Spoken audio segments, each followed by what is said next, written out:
Well, thank you very much for coming. Presentations are no fun when nobody comes, so I'm glad there are some people here to talk to.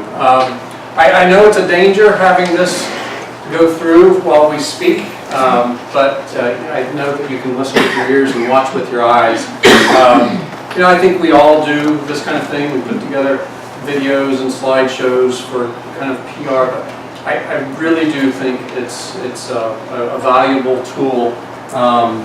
These are not posed. I mean, these are not. It's not hard to get all these photos. This is what happens, and so we'll talk about that a little more. Mike took some of my thunder, so you're going to hear some of this repeated a little bit, but I'll go into more detail. But as Laura and I looked forward to this opportunity and we considered what we wanted to share, it occurred to us that it's really not that big of a stretch to say we're all in this room today in 2016 as the result of one man. So let me explain. I got to go backwards here a little bit. Here we are, Greenville CAN, Collaborative Action Network, led by Mike Tichy. Mike mentioned that prior to Greenville CAN, he worked for Greenville County Parks, Recreation, and Tourism. Mike's entry into our agency was as a result of being on Leadership Greenville class. That Camp Spearhead was the project, and in the middle of that, some of you may remember the big public drama we had with the lease dispute. Long story short, it meant that Camp Spearhead was going to have to do something, either go away altogether. Anyway, something was going to happen, and so we knew that we were going to have to relocate from the site where we were at the time. Rather than hire a professional fundraising firm for the capital campaign, we made the fateful decision to hire Mike to run our capital campaign. Again, the capital campaign to build a new site, a new facility because of and for Camp Spearhead. Had Camp Spearhead not been in existence, who knows? Who knows? Would we all be here talking today and have this organization of collaboration to strengthen our community for people with special needs and disabilities? Maybe we would, but it's hard to see that we would. But I haven't connected it all the way to one man. Camp Spearhead exists because in the late 60s, Barbara Stone, who many of you will recognize that name, looked around and said, there's not much around here for my son with severe or profound intellectual disability. And so she made some phone calls just looking for someone who was willing to start a camp, and ended up with Chuck Luttrell. I'll try to fill in some of that history when I come back up in a minute. And so Camp Spearhead began in 1968. So it's appropriate that we're here presenting both Special Olympics and Camp Spearhead together, because Camp Spearhead being founded in 1968, the same year that Special Olympics, the organization, that Eunice Kennedy Shriver founded Special Olympics. 2 years later, in Greenville, Special Olympics Greenville began. And it began because a friend of Eunice Kennedy Shriver knew Barbara Stone, had heard what was going on with Camp Spearhead. So Eunice calls her friend, that friend calls Barbara, and Barbara talks to Chuck. And thus, within 2 years' time, both Camp Spearhead and Special Olympics Greenville began. So it's appropriate that we're here presenting both today at the same time. Laura Seisel has been our area director for 6 years, since 2010. And so she's going to come now, and while you're seeing images of Camp Spearhead, again, that's still appropriate because many of our campers are also Special Olympics athletes and vice versa. But Laura's going to come and tell you, kind of hopefully dispel some myths about Special Olympics and fill you in a little more, and then I'll come back up after that. Oh, yes. I'm sorry. Thanks, Randy. Hi, everybody. Thank you. I am looking forward to telling you a little bit about Special Olympics Greenville. My name is Laura, as Randy said, and I have the honor and pleasure of being the area director for our program here in Greenville. Randy's going to put up our slideshow, and I apologize, mine is not as technologically as advanced as the Camp Spearhead slideshow. Mine's a little bit more rudimentary. I'm sorry, I cannot read that far. So I'm trying to open it. I don't recognize the icons. Go back to this I one. think, yeah. Yep. Try that one. It's dark.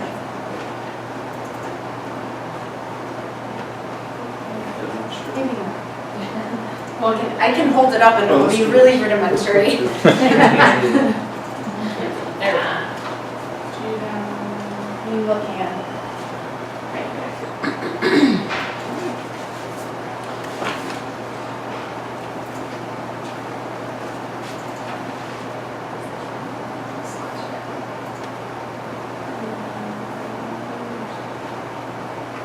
See, even our PowerPoints are cooperative. Like, people are like, they're working together. Thank you, sorry. Nice job. Okay, so looking at the picture, knowing a little bit about Special Olympics, maybe, for those of you who aren't familiar, when I say Special Olympics, who thinks of a one-day event? Raise your hand, anyone? Okay. It's a fairly common idea or thought. I'll let you know that this is a very common misconception, and it's kind of a trick question because the photographs here do depict Spring Games, which is our local Special Olympics event. But Special Olympics, in fact, is a program that provides year-round sports training to, here in Greenville, over 1,200 athletes, primarily 250 athletes that participate in a variety of different sports. But Spring Games itself is our track and field event, which is coming up in April, on April 20th, held at Furman University, and it brings all of our Greenville local athletes together. So Special Olympics Greenville as a whole serves the 1,200 athletes that do come to the track and field event, but we also provide some other sports. And the community of Special Olympics athletes and volunteers has grown and changed over the years. We're one of 16 Special Olympics areas in South Carolina. We call ourselves Area 4, and we boast the largest single county athlete numbers in the state. So as Randy said, Greenville's first Special Olympics event was held at Serene Stadium in 1970 when former Bob Jones PE teacher Chuck Luttrell organized the event, Spring Games. Many of the athletes who attended in 1970, you saw some pictures of them earlier, are athletes who still participate in Special Olympics. So our athletes range in age from 8. We have no upper age limit for our athletes. And we do also offer a young athletes program which serves children 2 to 7. So our uniting motto, our uniting motto is our athlete oath. And you can hear this from athletes prior to any competition. And our motto is, let me win, but if I cannot win, let me be brave in the attempt. And it really is my favorite part of an opening ceremony. There's an athlete at the podium who asks all athletes to stand and repeat after me. It is touching and emotional and motivating for everyone in the crowd. So what's the big deal if we call something Spring Games or Special Olympics? Spring Games, like I said, is a special event in and of itself. We here host all of our local athletes, and for any area that participates in Special Olympics, it's their grassroots event. It's their athletes' first opportunity to participate in some type of competition. Athletes train for 8 weeks leading up to any competition with their coaches, whether they're at a school-based program or a community-based program. So here in Greenville, we have about 45 schools that participate in Spring Games, and then all of our adult vocational workshops, Piedmont Skills, Patrick Center, Blue Ridge, they all participate as well, register their athletes, train them for 8 weeks. Each athlete can participate in 2 events in a relay. All of our events are running, jumping, or throwing events. And we also include developmental or motor activity training events. So athletes who may not be able to participate in our typical 50-meter dash or 400-meter dash or shot put can participate in the developmental events that we offer. Beyond Spring Games, which is really the meat and potatoes of spring. We do spend a lot of time preparing for spring games, but beyond that, we offer year-round sports and training competitions. These are some photographs of the different competitions that we attend that represent the 8-week training programs that lead up to those competitions. So we offer more than 13 sports in Greenville during the spring and the fall, and we offer a respective competition for each of those sports. Our 13 sports are, I'm going to try to do this, basketball, bocce, bowling, not going to be able to, developmental programs, disc golf, flag football, golf, soccer, tennis, softball, swimming, track and field, volleyball, and young athletes. And then here you can see this is our developmental competition called Challenge Day at Washington Center. We have over 400 volunteers that pair up with athletes for the day and take them through their events, have lunch with them. This is typically held at the end of September. I encourage anyone to attend. It's really an amazing event. The next picture is one of our Challenge Day athletes lighting the torch inside the field house, which is always a little bit nerve-wracking. So after that, we actually have a shorter tennis season.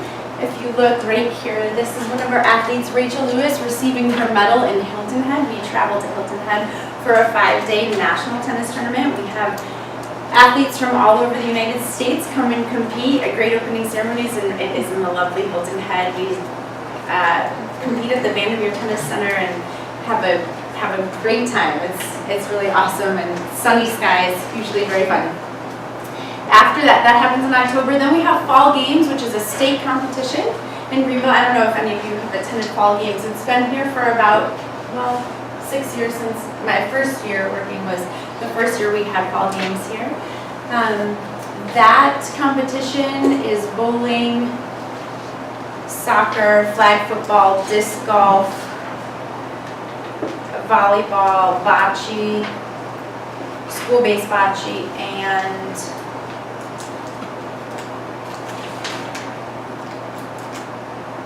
I think that's it. And that's held here in Greenville at Conisty Park.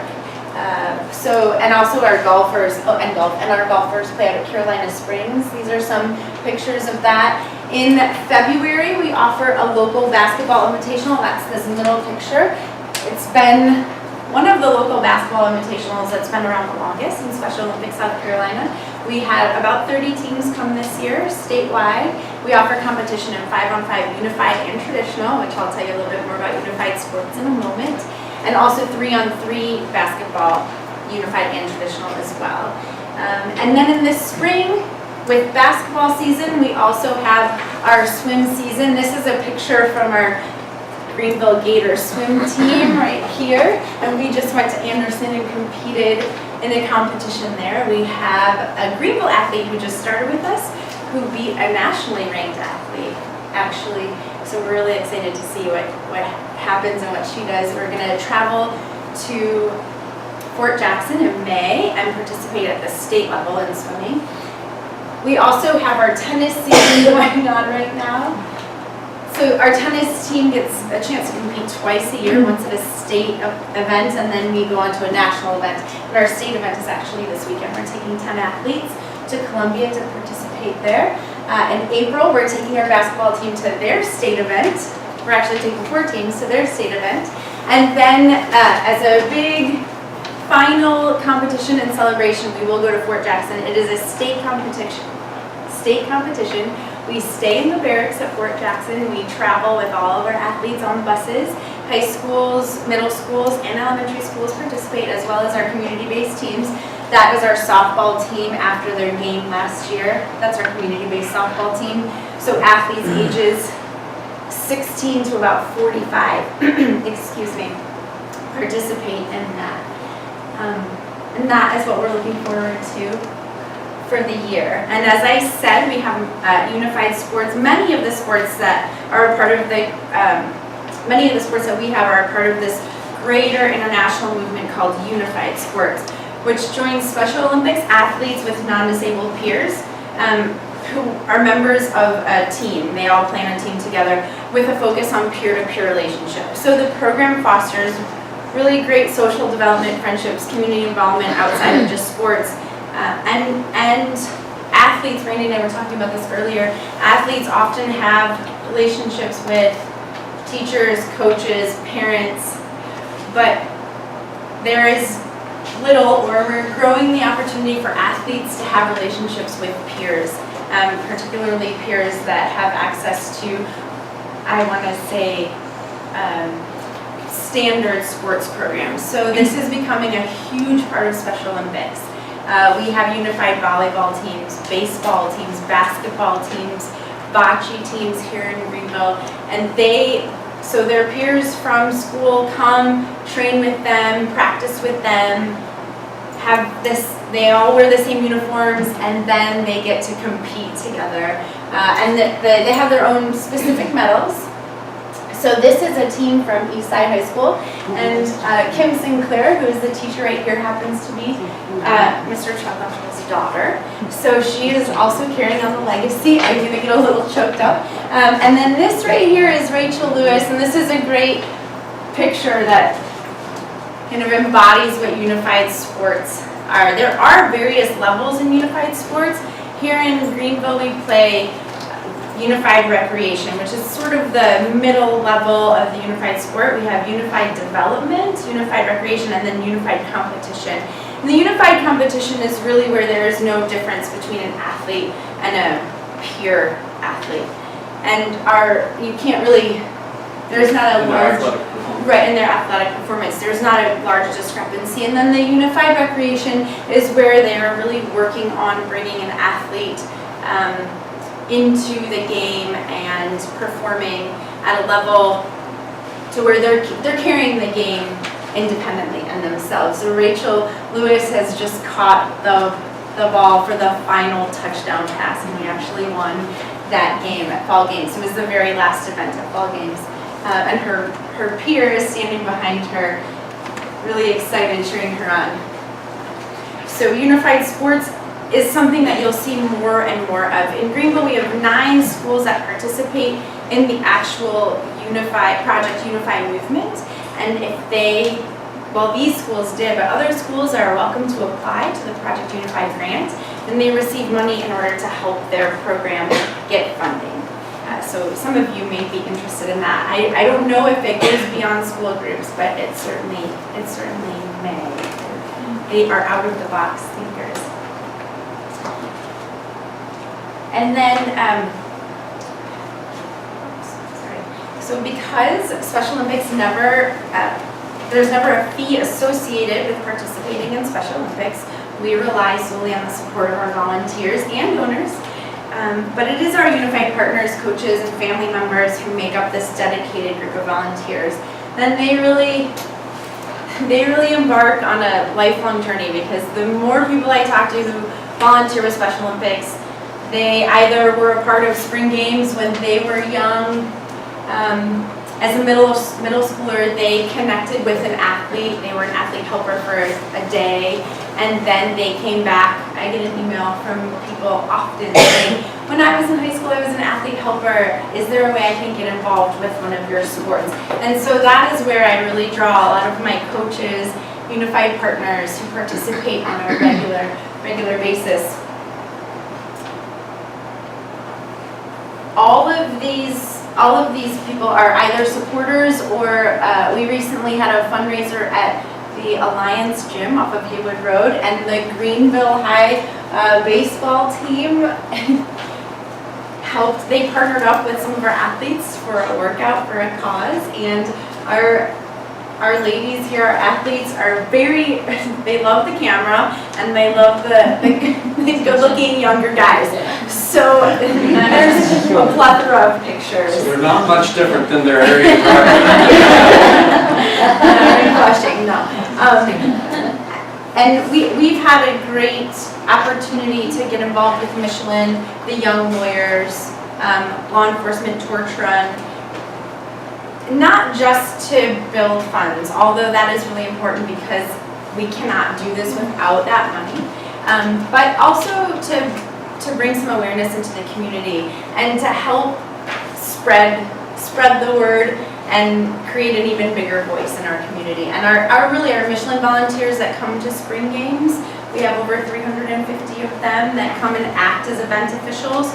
They have other events, such as this one. If you came in, you received a flyer for this. Today is March 10th, and if you go to Chili's today between 11 a.m. to 11 p.m. and present that flyer, they will give 10% of the proceeds back to Special Olympics South Carolina, which is our governing body, so to say. So going on to the next slide, outside of our standard sports offering, every 4 years, Special Olympics Greenville has the opportunity, not always, it's a drawing, so we have to submit names for the events, but we have the opportunity to send athletes, coaches, and partners to sport-specific national or international competitions, as well as our big national they're supposed to be called USA Games, we're not supposed to call them national games as per Special Olympics branding, and World Games, we've sent an athlete to World Games. And these are held every 4 years. So in 2018, National Games will be held in Seattle, here in the United States, and World Games will be in 2019, hosted in either Australia or South Africa. So I'm hoping to stick around for a little bit longer and go as a coach. So that's my plan, really. These are really incredible opportunities for athletes to exercise the independence, the social skills, the friendships, and to display their hard work and efforts throughout the year. And having been to a national games, two summers ago I went to New Jersey and I went to national games. Opening ceremonies is very impressive, and there are no shortcuts. It is really, really a big event. But the thing that was most impressive to me is that it was a focus on what athletes can do instead of what athletes can't do or what isn't available to them. And it is a huge celebration of a huge community. So I think over, do you know the number? I mean, well over 1 million athletes internationally. So combining athletes and getting people together who may not speak the same language, but definitely speak the same language and understand each other. There's at World Games and National Games primarily, there is this tradition of trading country or state pins, and you will see athletes and partners, coaches all gather together talking about what pins they have on their lanyard. And the pins are really cool. I should have brought mine in, but it is really a very unifying event. So this coming April, in just a couple of weeks, our athlete Lee Harrison right here, who Lee was born missing a piece of his brain. He is often given the diagnosis of autism, but he has limited verbal skills. He loves to help out. He's pictured there with law enforcement. But Lee is traveling to China to compete in a unified golf tournament. So he's traveling to Macau. His parents are going to go, but they're not staying with him. He's going to be staying with a coach from Texas and playing with a Chinese unified partner. So I'm excited to see where that takes him. Hopefully it takes him to China. They're going to Hong Kong first, which is interesting. So outside of our sports, Special Olympics offers a chance for athletes to act as representatives for their communities and fellow athletes. The Global Messenger Program invites athletes who show consistent dedication. So these are athletes who are a part of multiple sports, whose parents continue to bring their child to practices or show up at different fundraising events. They attend regular public speaking workshops, work with a chosen speech coach, and then at different places, whether it's a competition or a fundraising event, they have a chance to be a representative for other athletes and talk about what Special Olympics means to them and how it has affected their lives.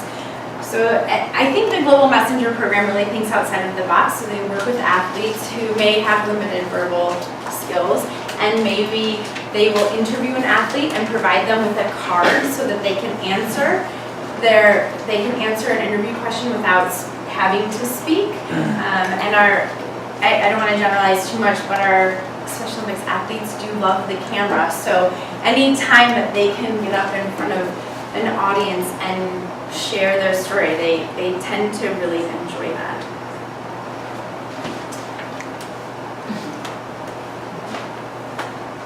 So if there's one thing our athletes know how to do, it's have a good time and dance.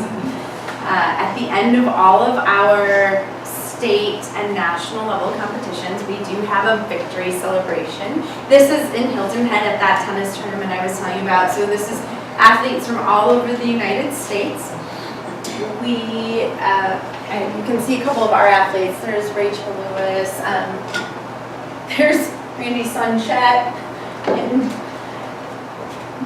getting to dance. So there, if you've never been to a Special Olympics dance, in Greenville, fall games, I think it's going to be Saturday the 5th at TD Convention Center. You should put it on your calendars now. It's worth going to see. It is so much fun and very lively. You'll be energized. It is really a true celebration of everything that they've accomplished over the course of their competition and their 8 weeks. So with that, I'm going to return to where we started. Nope. Oh, so The slides built in. I can do that much. Spring Games is coming up on April 20th at Greenville University. Opening ceremonies are at 9:45, and if you have not had the chance to go to Spring Games, are there people who have not been to Spring Games? Oh, good. So I'm going to see you all there. I really recommend, and you owe it to yourself to go. Last year, I'm sure we had over 4,500 people there. All of our 1,200 athletes come, and what's probably one of the most amazing things about the day is that we take an athlete and we pair them, whether they're 8 years old or whether they're 80 years old, and we pair them with a high school student. And we take, say, to that high school student, you take this athlete and you spend the day with them and you get to know them and you get to witness this. So if you come, you will be sure to see many smiles. You will probably shed a tear during opening ceremonies, which is also very impressive. All of our athletes come onto the field. Mike is usually there. And I invite you to come out and see the games begin. So Laura, so every month we send out a newsletter that's a recreation, sports, and arts newsletter to folks, and I put in it what people send me. So can y'all please promise to send me stuff by the end of every month of sports coming up, sign-ups for camp, whatever, and send it, as well as the games or whatever, and then I'll send that out. But so I just wanted to put that plug in because y'all do so much, and and I want to get that communicated out. So you heard me say that. So if you don't see something from Spearhead or Special Olympics, it's their fault. So.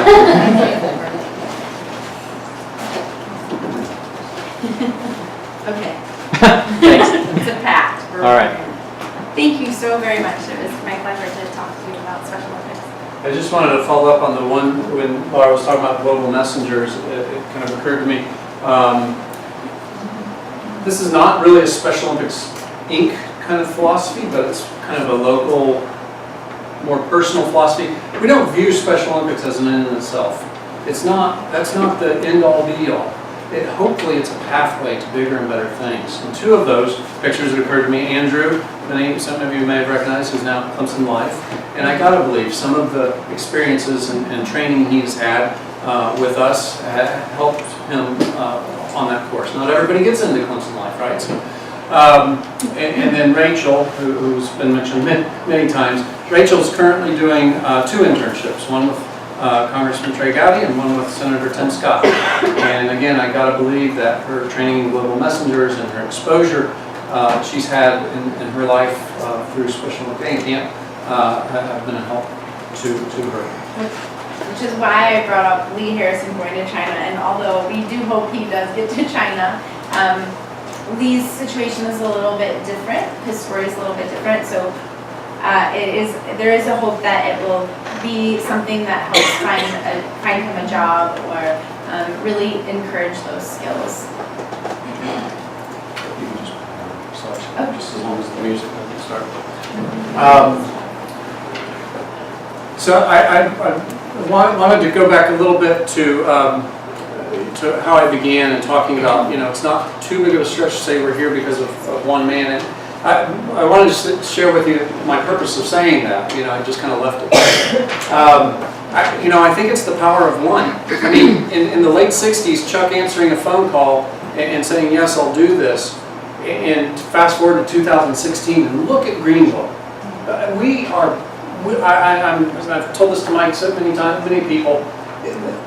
We've got to do more. We've got to strengthen. That's the whole purpose of the Collaborative Action Network, strengthen our community for people with special needs and disabilities. But we are blessed. What community this size can say they've got a Meyer Center, a Washington Center? We've got a private Christian school for people with special needs. Where can you go? We've got a special needs camp that has been around since the late 60s. We have a vibrant Special Olympics program, and I guess I'm a little in danger of starting naming people because I'm going to leave. We have a great Shriners Hospital. We have some incredible resources for this population in a community our size. And while I'm not trying to suggest that it's all because of Chuck Clutcher, I've got to believe that a lot of it is. The day he passed away, we were at camp doing team building with 100 Clemson student leaders. And the phone rang, and I saw who it was from, so I thought, I better go check. And sure enough, Chuck passed. I was able to go to those students and say, I want to tell you what I just did. And I told them, and I said, you didn't come here today. You didn't come to this beautiful camp facility because it serves children and adults with disabilities and special needs. But in a way you did. You wouldn't be here had someone not put himself out there and said, let's try this. So I did want to so I say that, I give all that to kind of be an encouragement. I don't know what everybody does, but we're all attached to this effort in some way. And sometimes we can get in that rut and you're just kind of, don't discount what you're doing today, the rewards and benefits it may reap in the future too. You can't always just look around today and say, see all the benefit. So I give that background a little bit as encouragement to us in our work, in our unified work. Camp Spearhead, the mission of Camp Spearhead is to provide an environment of unconditional acceptance for children and adults with special needs. I think sometimes mission statements can be maybe bland. If I just say, Camp Spearhead exists to provide an environment of unconditional acceptance for children and adults with special needs. But think about it for a second. Provide an environment of unconditional acceptance for children and adults with special needs. A population that is overlooked and underserved, and the power of unconditional acceptance. And I'm sure we've all had a chance to realize that in some, and maybe in different degrees, but at some level.